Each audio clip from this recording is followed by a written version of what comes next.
Rise and shine. It's espresso time. Hey, it's Evan Carmichael, and successful people don't wake up every morning saying, yes, I'm ready for success today. But when you have a morning routine that inspires you, like watching one of these videos, it will change your life. So let's start your day off right together. Grab your coffee and get ready for a shot of espresso from Tim Grover. I wake up every morning. Espresso keep me going. I wake up every morning. Do you think anyone can become a winner? Winning is in all of us. That's what I always say. Listen, and we have wins every single moment. Yeah. And those are the steps that get us a little closer to what we want. We have a step. Every minute you have an opportunity to win. You really do. But with everything that's went on in the world in this past year, people forgot how to win. People don't even know what a win looks like anymore. Right. What does it look like? Yeah, people don't even know, like, and so many times a win just comes by because there's a constant change, there's a constant shift. And now with the paradigm of the way everything is being handled now, you have to look at things completely different. Everybody's waiting for a normal. A win doesn't look like what it used to look like anymore. Right. All right? What does it look like now? What does it look like now? For each individual, it's different. For each individual, it's different. For a lot of individuals, it's just like getting out of that routine that you were stuck in for so long. Mm-hmm.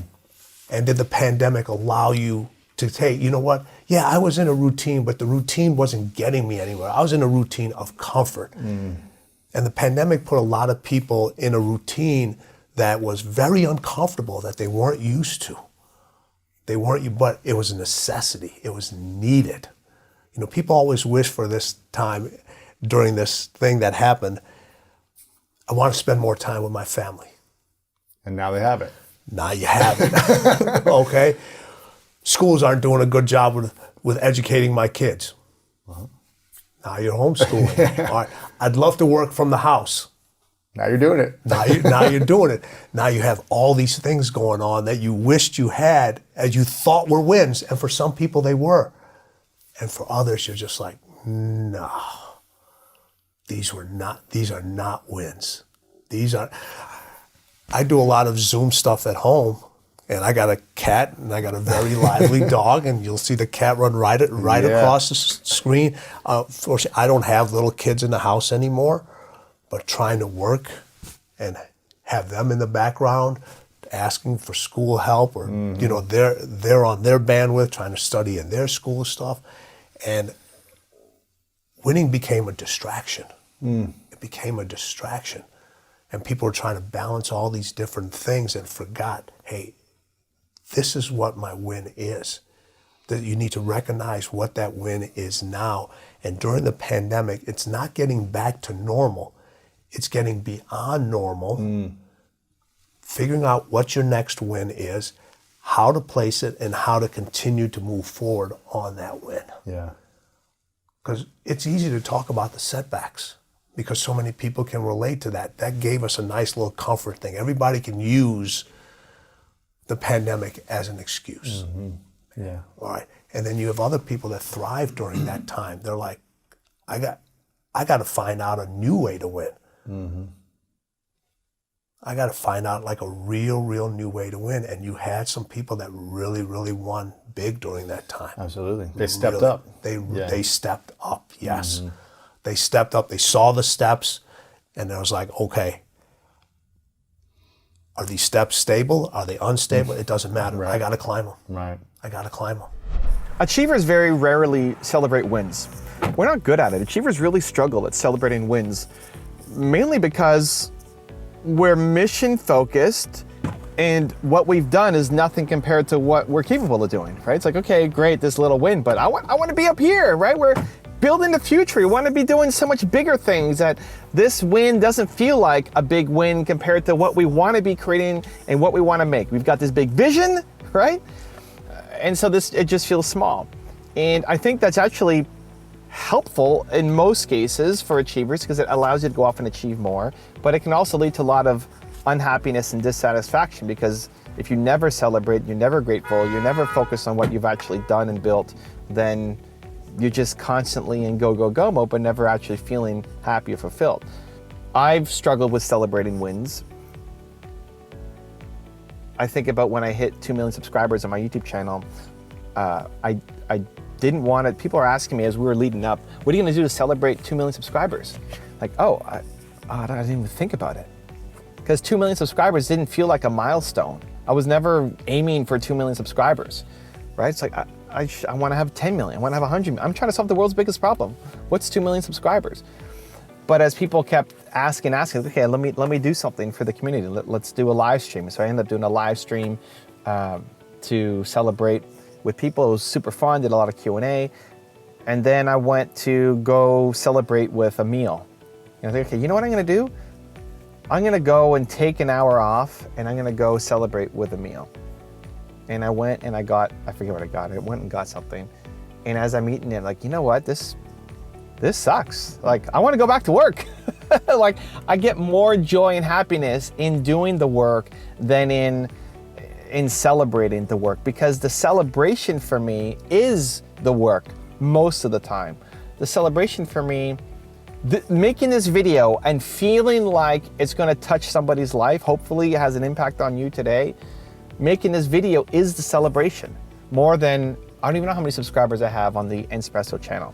I don't know. Is it important? Yes, but not as important as doing the work. So I get the joy from the work. I think though we have these moments where when you feel low, when you feel down, that's when you need to really make sure that you're celebrating your wins. And when you're feeling up and ready to go, then you use that energy and you go. So I use the analogy of swimming. And hopefully this makes sense for you achievers out there, because that's probably who's watching this video. I think a lot of people will tell you that you're doing too much, that you're working too hard, and you're also thinking, man, but I could do so much more. Like, this is nothing compared to what I'm capable of. So the analogy of swimming. You want to swim forever. The goal is not to ever reach the island. If you reach the island, you're depressed. How many times have you hit your goal and then realized, oh, now what? You know, it's like a couple minutes of, hey, wow, we're hitting it, we're getting there, woohoo. But the real excitement is in the anticipation of getting the goal. Once you hit the goal, then what do? You know, now there's lack of clarity, lack of certainty, momentum stalls, right? Hitting the goal actually sucks. You want to keep going. So you're swimming forever. You want to swim forever. That's the goal. You never want to be able to hit your goal, because you got a mission and a vision that's beyond you. It's beyond your lifetime. It's beyond your capabilities in the present and the future. Like, it's inspiring because there's always something to learn and get better and improve on. So you want to swim forever. And when you're feeling strong and you're feeling bold and you're feeling courageous, you swim and you swim faster and you keep going and you're opening new worlds and discovering new territories, but we're not stopping because we want to swim.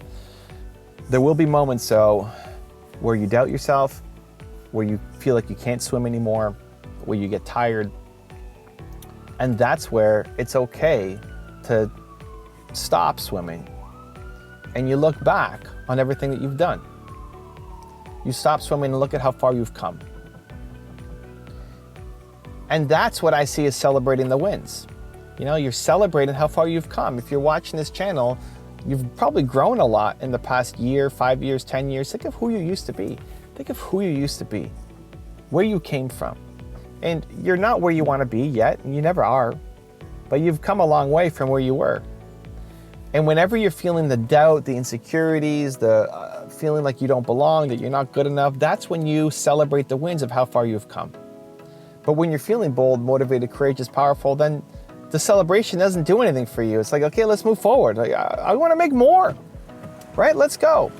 And so it requires a level of self-awareness. How are you feeling today?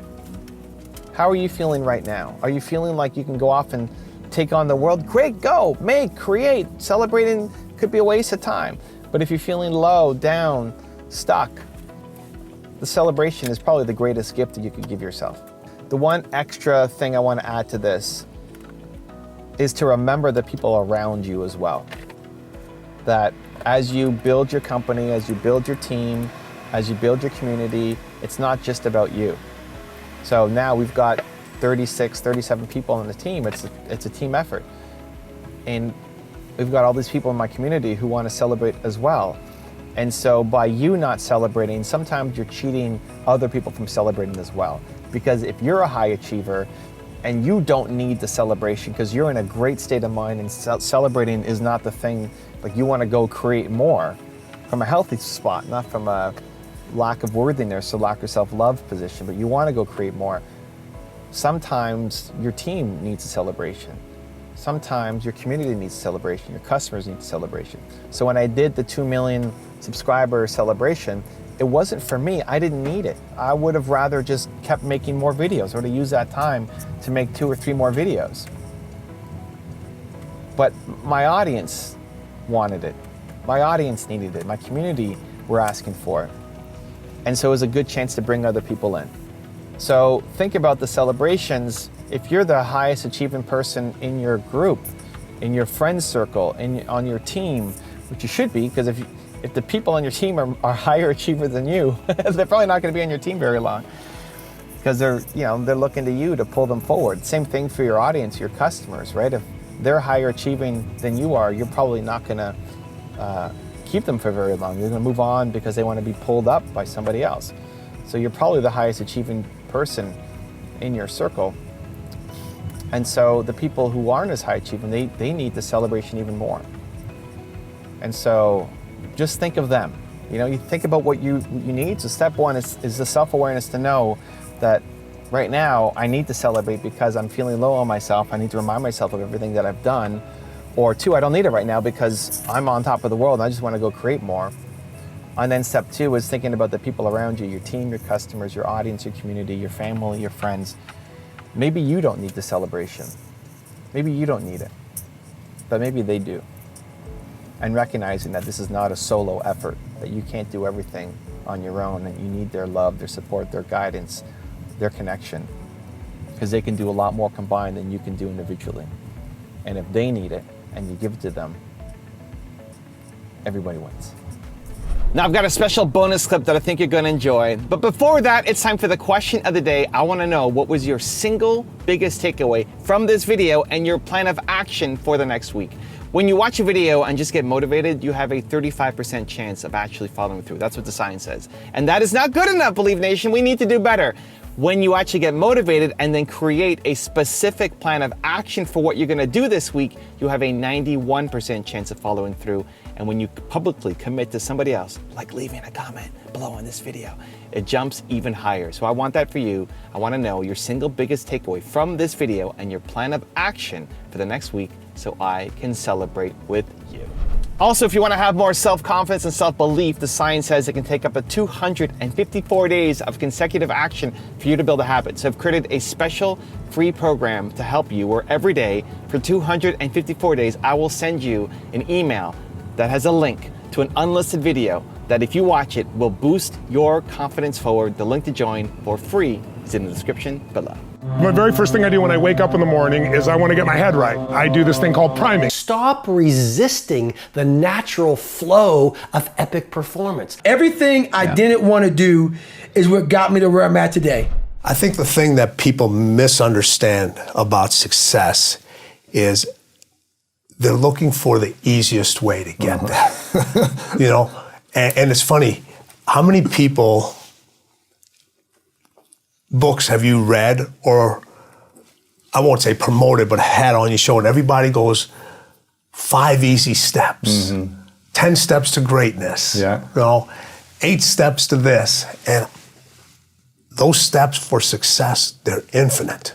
They are infinite. You cannot count them. It doesn't matter how long you've been doing it. Those steps are constantly shifting.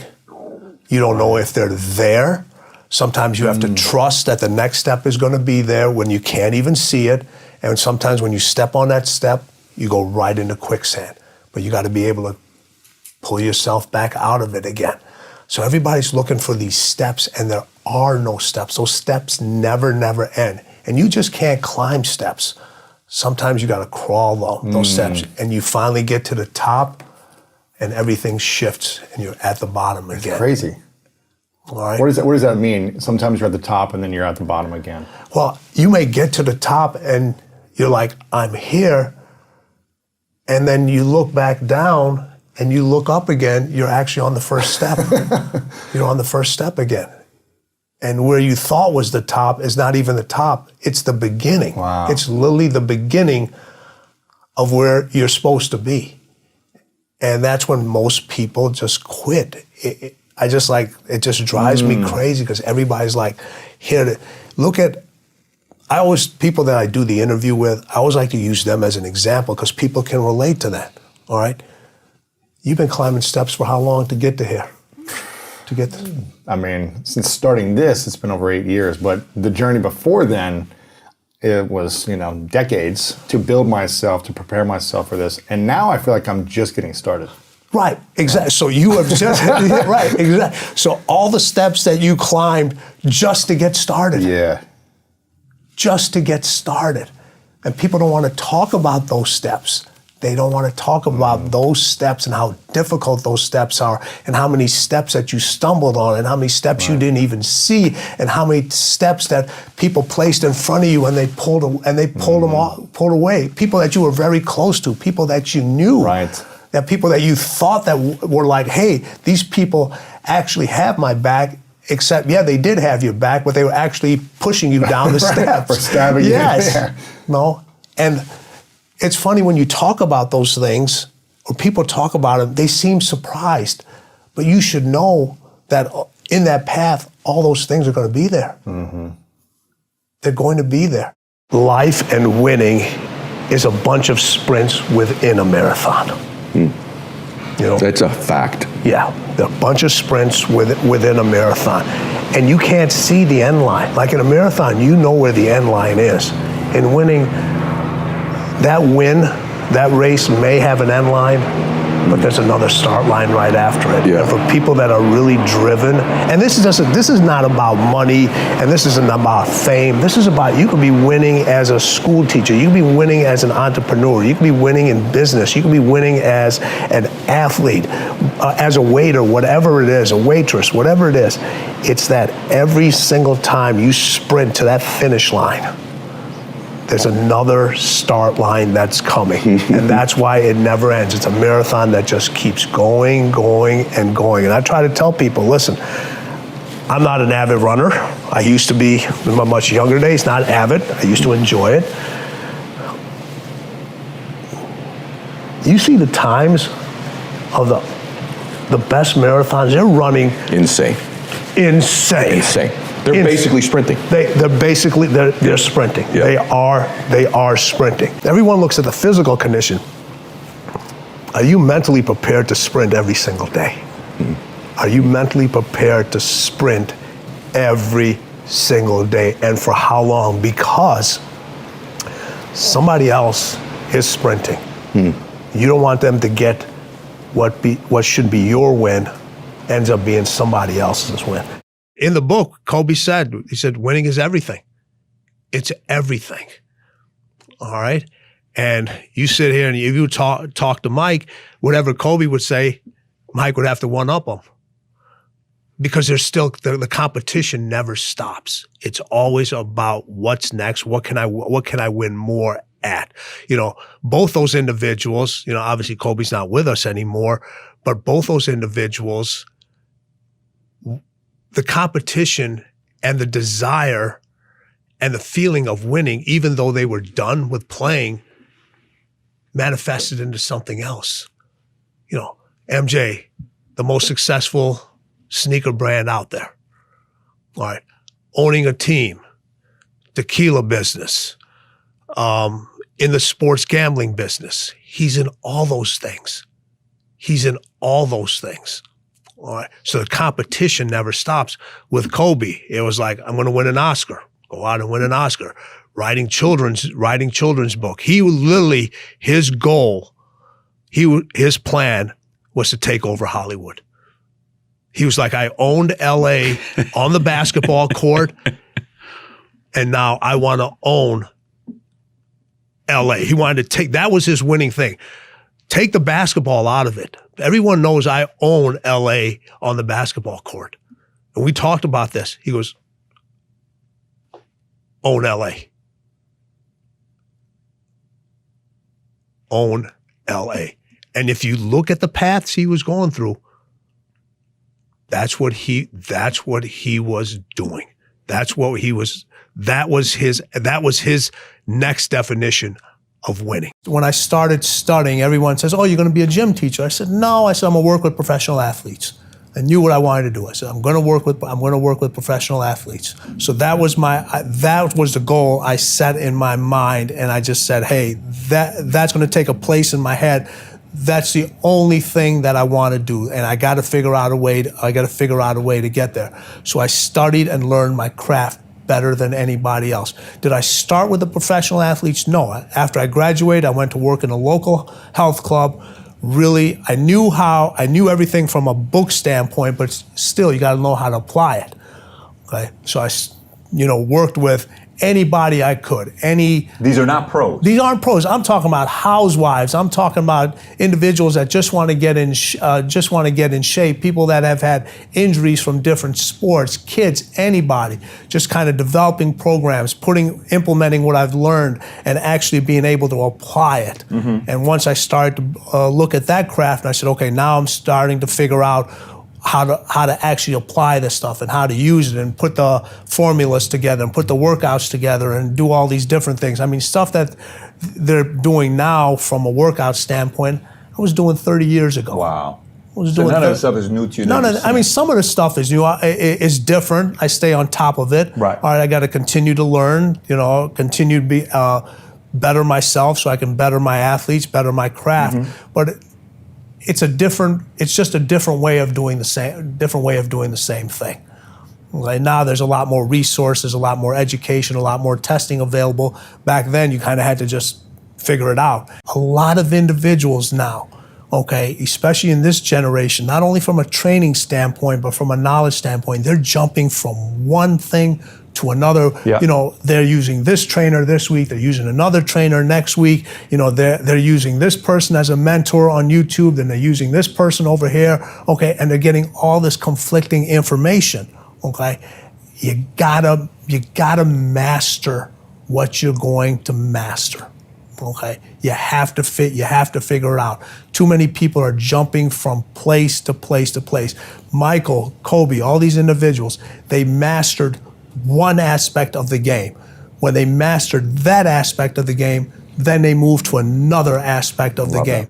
When people become successful, okay, they always say, "I don't do that anymore." Well, what do you mean you don't do that anymore? You should do that and then some. Right? What do you mean you don't do that anymore? The most successful people know and can do it all. All right? Can do it all. Okay, Michael, you know what? When he played, he would go around, pick up the towels in the gym after practice, put the basketballs. Really? Put the basketball. Michael Jordan. Okay. Kobe did the same thing. Put the basketballs away. All right. Do whatever's supposed to do. He practiced, got his own game gear together. Now people have these stylists and so forth. They put their clothes together. Yeah. Michael put his own stuff together. Is that right? It's just like handled his own tickets. Kobe did the same thing. So it's just like, hey, just because I'm now this superstar, all right, I still have to do the things that got me there because it reminds me of what I did and what it took to get to this level. How many times have you watched sports and they said the person's thinking too much? Stop thinking. Yep. Stop thinking. Just go out and play. Well, what happens when you tell an individual to stop thinking? What's the first thing they do? They start thinking. Yep. Exactly. Do you know how many hours and years of preparation go into not being able to not to think about something? Okay. It takes years and years and years of doing the same thing over and over and over again. Okay. Learn how not to think. Not to think. Wow. To be able to take a reaction and turn it into a reflex. That's what the greatest can do. Most people react to things. Okay. The greatest, it's an instinct. It's impulsive. It's innate. It becomes a reflex. We talk about this. Listen. Trust your instincts. That's what closers do. You know what cleaners do? Their instincts trust them. I got this. I'll give you a great example about that and we'll pick up the other thing. All right. Doug Collins. coach of the Bulls, is drawing up this play. Okay, last second play, he's drawing. It's the Cleveland play, the one he beat Elo, right? Yep. So he's drawing up this play, all this other stuff. He's over and he races it. Michael turns around and said, "Hey, give me the ball, get the way." In the timeout. Yeah, after the time, before Doug, he goes, "Give me the ball, get the way." Okay, that's the don't think. Okay, that's the point where, hey, listen. My instincts trust me. Give me the ball. Just get the out the way. I'm winning this game. I'm winning this game.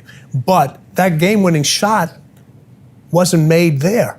It was made many years before, in the dark gym by himself with somebody rebounding the ball, whether it was me or somebody else, shooting that same shot over and over and over and over again, saying, "No, if I get to this spot, I don't care if there's 10 hands in front of me. If I get to this spot, the shot's going in because I've done it over and over again." Talk just for a second, because this just blew my mind. Is your dad, they come from India, right? Yes. Is that right? Mm-hmm. And your dad, you're in the cab. You just get here. You're in the cab. Just get here, yep. And my mom's already here. Okay. Established herself as a nurse. Okay. And my dad, it was easier for my mom to get her license here as a nurse practitioner than it was for my dad to get his license as a doctor, all right, an MD. And he wasn't able to get the license. We still came over. We're sitting in the cab, and he's counting the money, and the meter gets to, I forget what the number was, and my dad tells the cab driver, "Stop." And you're a little boy, right? We're a little boy. Yeah. I was 4 years old. He said, "Stop." And we're like, "What's going on?" And my dad goes, "Hey, listen, we're in a new country. I want you to enjoy the scenery." So we get out, we grab all the luggage. Excuse me, I get real emotional doing this. That's awesome. And we're walking down the street.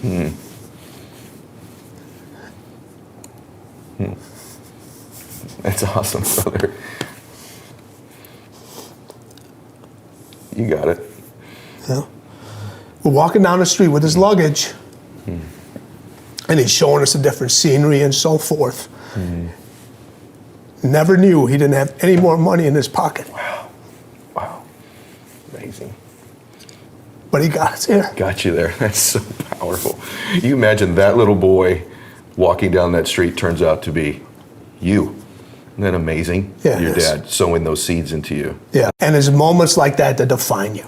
Yeah. As long as you remember them. They can define you both ways. You can look at it and say, you know what? You can use that as an excuse. My dad came to this country, he didn't have any money, he never gave me anything, he never did this, and people do that. Or you can look at it and say, he gave us everything. Well, you know what? In the book Relentless, we talk about the don't think concept. Your skills are so finely good at what you do, whether it's trading, making business decisions, playing basketball, that you know if you do fail at something, it's just this little stumbling block. The next time you're going to succeed because you've done it over and over again, not only physically, but your mental preparation. The thing that makes individuals really, really special who are that great is they're always looking for that competitive edge. So it's interesting to see how a champion in sports, how it relates to a champion in business. It's the same mindset. It's about winning the battles, continuing to improve, learning new ways to stay ahead of the game. Clarity is what gives you the idea of success, being able to close those deals. When you can see and you can think and you can react with a clear mind, and you take your emotions out of it, you're in that zone. Getting the deal is just a byproduct, and the minute you get the deal, you're already thinking about what's next. People, they look at winning and finishing as the same. Those individuals that you're talking about, they're just looking to finish. They're just looking to finish their career. They're like, okay, this is what I got, this nice house. I'm finished over here. I made the NBA or made the end of that. That's finishing. And a lot of people to that, they're like, they feel like if they finish, they've won. These individuals, it's a completely different level. So you have individuals that go out and run marathons. You know, if you compete at the highest level and you're a person that just runs marathon, the chances of you winning that marathon are pretty much zero.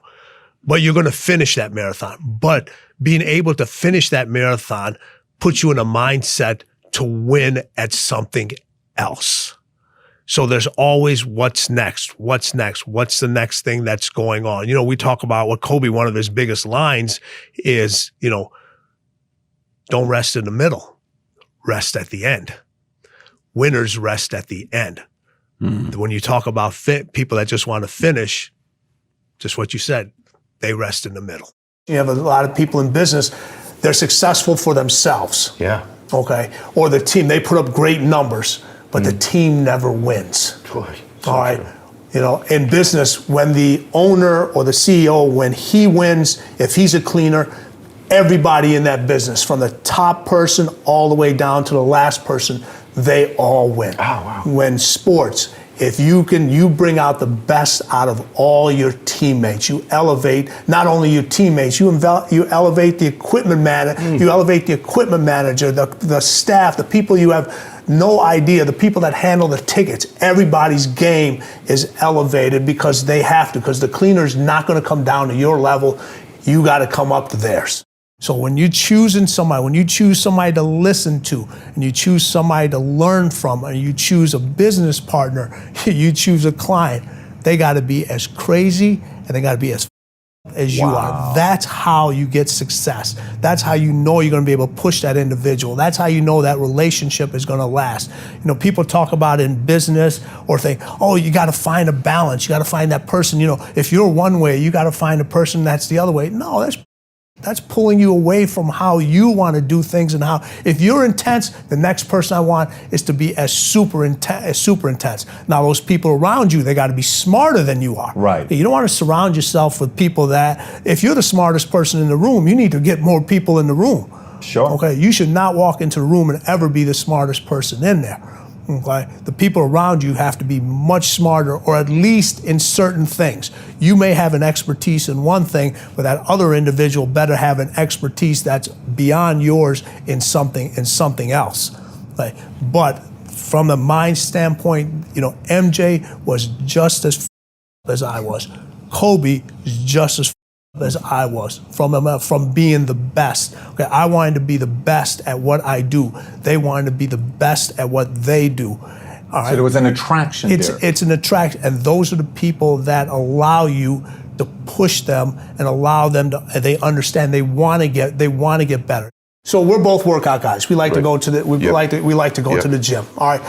How many times have you seen people in the gym? They spend more time on their playlist, taking pictures, doing stuff instead of getting their workout done. So true. It's just like, you know. And here's the thing. All right, you're a very intense person. I can tell. Right. Okay, I'm a very intense person. Yep. All right, we value our time. Yes. Okay. How do you get results in the gym? It isn't about spending 2 to 3 hours working out. People say, I spent 3 hours. You didn't spend 3 hours. By the time you pulled into the parking lot, by the time you changed, got some breakfast, put your workout clothes on, talked to 8 people, did all that stuff, you were there for 3 hours. You did your 3 hours. No intensity. All right. People talk about, hey, you know, you post a couple of workout things, you're seeing it, you're a buff guy, or you're in great shape. All right, people say, Ed, I want to look like you. All right. They don't see what it takes to look like you. Not only in the gym, outside of the gym. The intensity that's there. You're in the gym, and I'm assuming you work out with music. You had some headphones on. You got to get a certain amount of stuff done in a certain amount of time. All right, you're in this intense life. Somebody comes up to you. Yeah. Okay, and you don't want to be rude to them, so now you take your headphones off. They ask you a question. They want to take a picture with you. Oh, I recognize you from so and so. And all right, and then the question is, how do I get to look like? Well, the one way you get to look like me is leave me there for long. Stop asking me these questions. Exactly.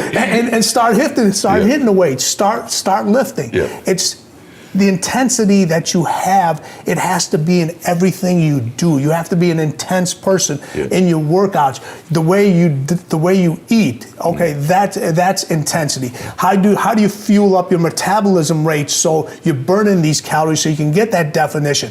That's intent. That's an intensity. How do you get to be successful? You know, oh man, he or she, he's so intense. No, you know what? He and she, That's how you're supposed to be. You're at a different level. Right. And that's why I said the intensity is so important. It's what really separates those individuals. And you can't get into that zone, and you can't get arms and abs like Ed. You can't do it unless you have that intensity and you're willing to block out the distractions. We have so much access now to information. Yep. It's literally at our fingertips. Yep. You know, everything. Okay. Why are more individuals doing less? You're right. Because they're easily distracted. When you want to excel at something, what must you have? Did I just hear somebody say passion in the audience? You know what passion is? Passion is an emotion. It's an emotion without an action. Passion will get you nowhere. Inner drive will get you nowhere unless you act on it.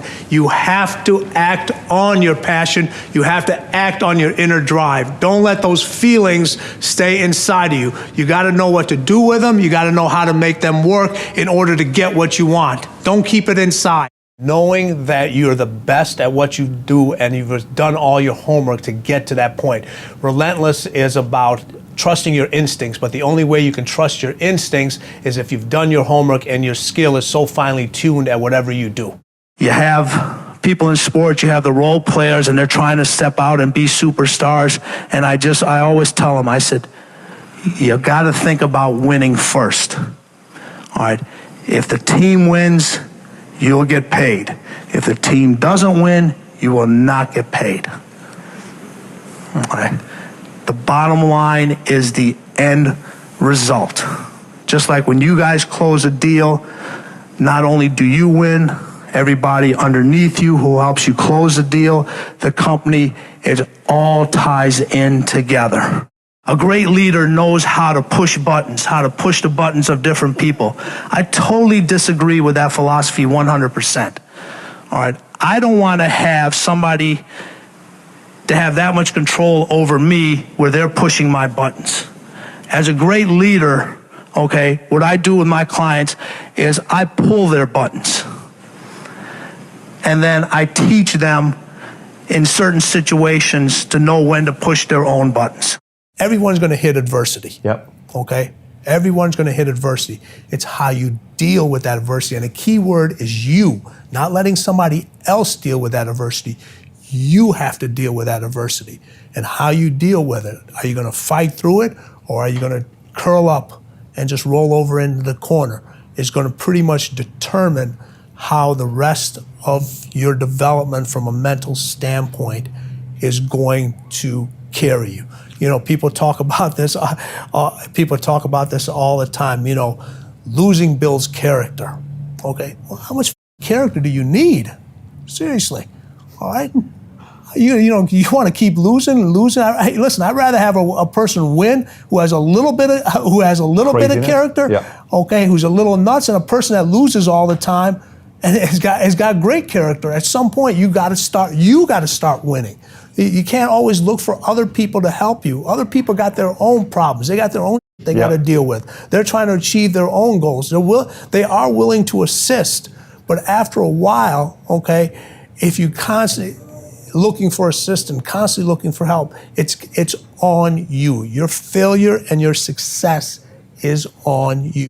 Relentless is more than just a mindset. It's a skill set, it's a mindset, it's a way to kick ass. We talk about kicking ass and taking names. Well, when you're relentless, you've kicked so much ass, you can't remember all the names because it becomes irrelevant. The name that they remember is your name. That's what relentless is being about. It's not about others, it's about yourself. It's about taking yourself to a level that only few people can achieve. The mindset is completely different. It's about capturing other people's hearts and not letting them go.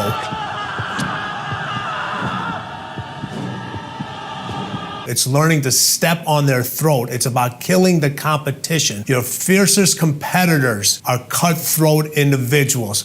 all they want to do is win, and they want to win over and over again. It's not just a one-time thing. Success is repeated many, many times. You can have a skill set to do a lot of things. Okay, you can train, you can read a manual, you can do all these different things, but a skill set only works if you have that mindset. Everyone talks about, I got passion, I got inner drive. You know what passion and inner drive is? It's absolutely nothing unless there's an action, a relentless action that follows it. And if you have that relentless action that follows your passion, that follows that inner drive you have, then you get that end result. Other than that, you just have a bunch of emotions that mean nothing. You have to keep yourself focused on whatever your ultimate goal is. There's stumbling blocks all the way. People get laid off, you have a bad game, you get traded from a team that you don't want to be with. But if your goal and your focus remains the same, that, hey, this is going to happen, and I know I have the skills and I have the knowledge and I have the instincts to dig myself out of this hole, you will dig yourself out of the hole. You have to control the situation. Don't let the situation control you. Decide, commit, act, succeed, repeat. The one thing that all the greats have in common is they sweat the small stuff. They pay very, very close attention to every detail. Michael used to sweat the details so much in his basketball game that it carried on into his personal life. The suit had to match the car he was driving that particular day. But what those details allowed him to do was to put him in the zone to be the best basketball player on that given night. The dark side is something that's in everybody, but it's a situation that you have to control the dark side. If it controls you, that's when things start to go real, real bad.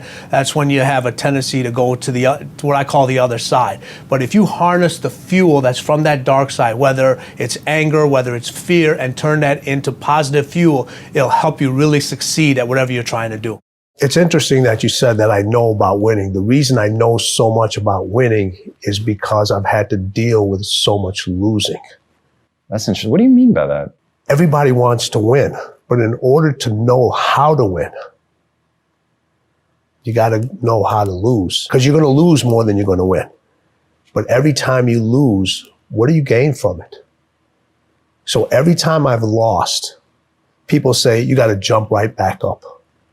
You know, get back right on your feet again. And I disagree with that. After you lose, or when you get knocked down, stay down there for a minute. Understand why you lost. What were the reasons? Why are you down here? Why did you lose? Why did you get knocked down? Because if you just jump right back up, you're going to lose again and again, and you continue going to lose the same way. So every time I lost, I stayed down for a second. Minutes, hours, days, weeks. But when I stood up, I was different. I was smarter. And when I lost again, I stayed down. I stood back up. I was stronger. When I lost again, I stayed down. How did I stand up again? I was more confident. Lost again. Stood up. I was more resilient. Now you start putting the pieces that are necessary to win over and over and over again.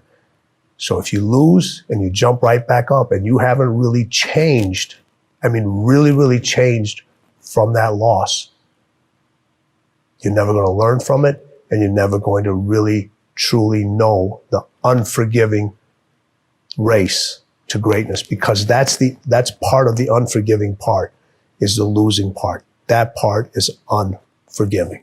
You just don't win in one arena. You win in your sports, you win in business, you win in your personal life. Other people win because you win. Mm-hmm. It isn't just about you. It's about being able to pull the team and show them what it feels like to win, and what kind of feeling that gives. And when you win, your family wins. Mm. When your family wins, you win. When you win, your friends win, the people that have supported you. Every time Michael played, I always said this. I said this in The Last Dance. He would say, these individuals are giving me something that's way more valuable than the price of a ticket. They're giving me their time, which is non-refundable. Which is you can't exchange it with somebody else. You can't take your ticket and exchange it with another individual. These people are literally giving me their time. Whether they're at the arena, they're sitting in front of the TV, they're watching the news, listening to it on the radio back then, whatever it may be. My accountability to myself and those individuals has to be at the highest level. Has to be at the highest level because they're doing something that is they're giving me something that's so valuable. I have to be at my best. I have to be at my best. So what they're seeing, when they look in the mirror, they're just trying to see what's on the surface. But winning and losing wants to know what's inside of you. It wants to know what makes you tick. It wants to know what your desires are. It wants to know what your ego is. It wants to know what your limitations are. It wants to know what your mindset is. It wants to know everything about you because winning does not lie. When you look in the mirror, you can lie and see what's on the surface. You cannot lie what's going on inside. And that's what people are not willing to see. The lies that are truly going on inside of them that are not allowing them to win over and over, or sometimes even win once. You have to look, winning requires you to go so far deep inside yourself. It's way beyond the surface. It's way beyond internal. It's going to a place that a lot of people haven't visited in a long, long time because they're afraid to visit that person, because when they visit that person, they don't know who that person is anymore. If you want another amazing Tim Grover video, check it out right there next to me. I think you'll love it. Continue to believe, and I'll see you there. I think the thing that people misunderstand about success is they're looking for the easiest way to get there. Your goals don't count until they're hard.